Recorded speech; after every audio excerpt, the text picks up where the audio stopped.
Perkenalkan, nama saya Muhammad Dani Putih, NIM 43040220136. Di sini saya akan mereview atau menjelaskan ulang buku pengantar psikologi sosial karya Gus Hirmawan. Yang pertama adalah pengertian psikologi sosial. Jadi psikologi sosial adalah ilmu pengetahuan yang membahas perilaku individu dalam konteks situasi sosial. Objek psikologi sosial sendiri menurut Alex Sobur ada dua, yaitu material dan formal. Objek material adalah sesuatu yang dibahas, dipelajari, dan dijadikan sasaran pemikiran. Sedangkan formal adalah cara memandang dan meninjau yang dilakukan oleh seorang peneliti ke objek materialnya. Berikutnya ada proses interaksi sosial. Proses interaksi sosial adalah cara individu berinteraksi satu sama lain dalam berbagai konteks sosial. Proses ini melibatkan berbagai tahapan seperti perhatian, interpretasi, respon, dan evaluasi. Pertama, individu harus memperlihatkan orang lain dalam lingkungan sosialnya. Kemudian mereka akan menginterpretasikan perilaku orang lain pada orang lain dan mencoba memahami maksud dibalik tindakan mereka. Setelah itu, individu akan memberikan respon atau reaksi terhadap perilaku orang lain berdasarkan interpretasi dan persepsinya. Proses terakhir adalah evaluasi, di mana individu akan mengevaluasi respon dari interaksi mereka dengan orang lain. Proses interaksi sosial juga dapat dipengaruhi oleh faktor-faktor seperti norma sosial, konformitas, kepemimpinan, motif, sikap, kontrol diri, dan pengambilan keputusan. Melalui proses interaksi sosial, individu dapat membangun hubungan sosial, membentuk identitas sosial, dan dipengaruhi oleh orang-orang di sekitarnya. Berikutnya ada massa dan kelompok sosial. Jadi massa dan kelompok sosial itu di psikologi sosial, massa itu merupakan kumpulan individu yang berkumpul bersama tanpa adanya hubungan interpersonal yang kuat. Sementara kelompok sosial itu terdapat individu yang memiliki interaksi reguler, mengenal satu sama lain, dan memiliki tujuan atau kepentingan bersama.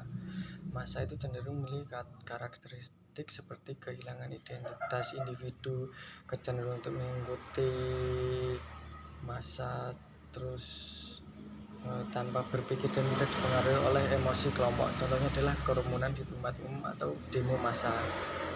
Sementara itu,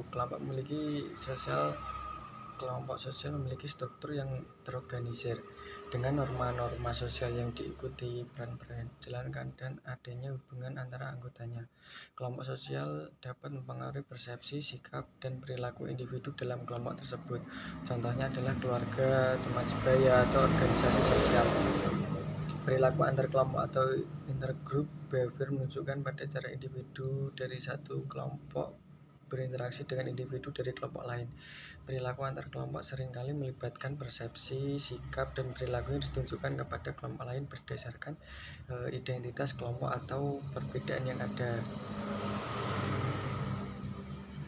Kurang lebih seperti itu.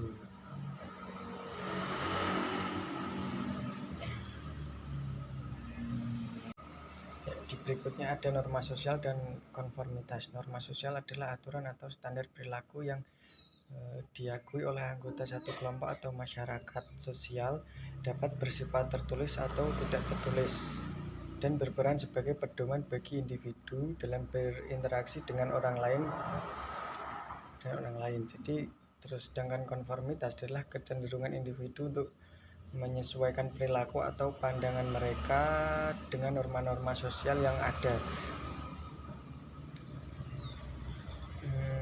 Berikutnya, perbedaan atau beberapa faktor yang mempengaruhi konformitas itu antara lain adalah tekanan sosial seperti norma kelompok, kebutuhan untuk penerimaan sosial, keinginan untuk menghindari konflik, dan persepsi bahwa mayoritas memiliki pemahaman dan atau keputusan yang benar.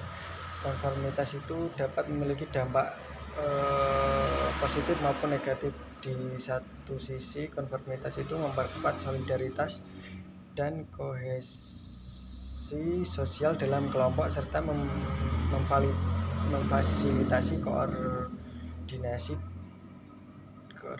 dan kerjasama.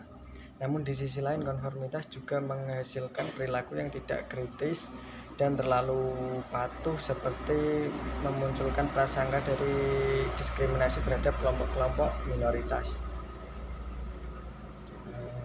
Berikutnya ada motif dan sikap. Motif dalam konteks psikologi sosial itu merujuk pada dorongan atau kebutuhan individu untuk mencapai tujuan tertentu dan dapat dipengaruhi perilaku, sikap, persepsi seseorang terhadap orang lain. Jadi motif ini tuh bervariasi, seperti motif afiliasi, terus motif pencapaian, terus motif kekuasaan, dan lain-lain.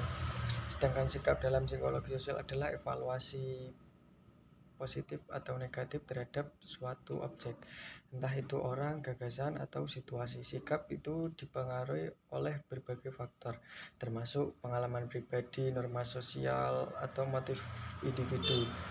Jadi sikap seseorang terhadap sesuatu itu dapat dipengaruhi perilaku atau interaksi sosial mereka. Kaitan antara motif dan sikap dalam psikologi sosial itu terletak pada bagaimana motivasi individu dapat dipengaruhi sikap mereka terhadap orang lain atau suatu objek.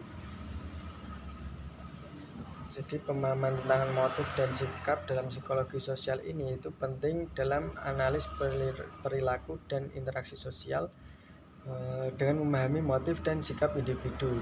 Jadi kita itu dapat lebih paham mengenai pengaruh motivasi dan evaluasi terhadap perilaku mereka dalam berbagai konteks sosial.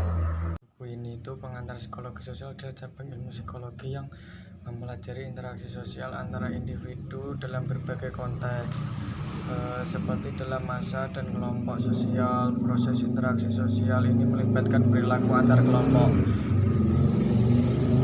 di mana individu memiliki kecenderungan untuk berinteraksi dengan orang-orang dalam kelompok yang serupa dengan mereka. Namun, norma sosial dan konformitas juga menjadi fokus dalam studi psikologi sosial, di mana individu cenderung mengikuti norma-norma yang ada dalam masyarakat demi diterima dalam kelompoknya. Selain itu, kepemimpinan juga merupakan faktor penting dalam psikologi sosial, karena kepemimpinan dapat mempengaruhi perilaku individu dalam kelompok. Motif dan sikap juga memainkan peran dalam psikologi sosial, di mana motif individu dalam interaksi sosial dapat dipengaruhi sikap mereka terhadap orang lain. Kontrol diri juga menjadi aspek penting dalam psikologi sosial, di mana individu harus mampu mengendalikan diri dalam berinteraksi dengan orang lain. Pengambilan keputusan juga merupakan hal yang penting dalam psikologi sosial, karena individu seringkali harus mempertimbangkan berbagai faktor sosial dalam mengambil keputusan. Dalam keseluruhan, pengantar psikologi sosial membahas berbagai aspek interaksi sosial yang kompleks dan merupakan bagian penting dalam memahami perilaku manusia dalam konteks sosial. Demikian review bukunya, kurang lebihnya mohon maaf, saya ucapkan terima kasih. Wassalamualaikum warahmatullahi wabarakatuh.